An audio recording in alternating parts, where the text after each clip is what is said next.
Hello, everyone. I just want to start by saying thank you to each and every one of you, not just for your direct feedback, but for your thoughtful presentations. Different perspectives and approaches that you all bring to our learning community continue to challenge how I think. And I honestly learn more from all of you than you probably realize.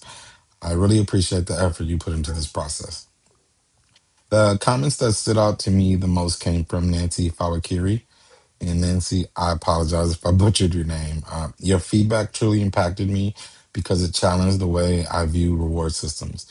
I've worked in special education for a while, and I've seen how token systems can be really effective at first, but eventually lose their steam. Because of that, I've developed what I now realize as a bit of a negative bias towards extrinsic motivators. Your comment and the resource you shared helped me rethink how external reinforcement can still play a meaningful role if used strategically. It's not about abandoning extrinsic motivation. It's about finding a way to blend it with opportunities for intrinsic growth. So thank you for that reminder. It's something I plan to integrate into my bigger project moving forward. Eliza, I appreciate your input and I'm still working through your questions. They've given me a strong reason to reassess my positions and consider narrowing my focus. Interestingly, your comments resonate with some initial feedback from Professor Heather, so kudos to you as well. Your thought process is clearly where it needs to be. Thank you for challenging me. You are greatly appreciated. Shifting to our theory, this week's exploration of behaviorism really connected for me in that sense. The theory's emphasis on observable behaviors, reinforcement, and consequences makes it such a practical framework for understanding how students learn, and in my case, how they sometimes disengage.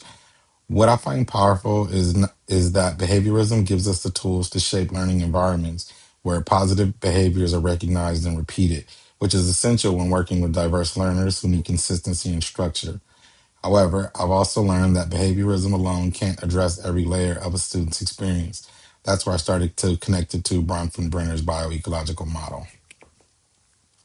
My big problem, as most of you know, focuses on the disparity in reading fluency between affluent and marginalized groups. Originally, I saw it as an issue that lived at the classroom level, teachers, students, and instruction. But after revisiting Bronfenbrenner's model, I now understand it as a systemic problem that spans across multiple layers: the microsystem of schools and families, the exosystem system of district policies, and even the macrosystem of socioeconomic inequality. So, my inquiry is shifted. Instead of asking, how can teachers close the reading gap? I'm now asking, how can entire systems, schools, communities, and policymakers work together to ensure that all children have equitable access to early literacy development? If I could throw an endless amount of resources at this issue, I'd build a large scale early intervention initiative focused on fluency. It would start school based, targeting foundational reading behaviors through positive reinforcement and evidence based practices, and then expand district wide and eventually statewide.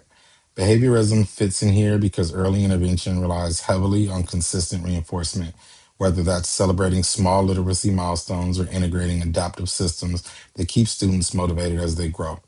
The ultimate goal would be to make fluency a rewarding, empowering experience rather than a barrier to future success.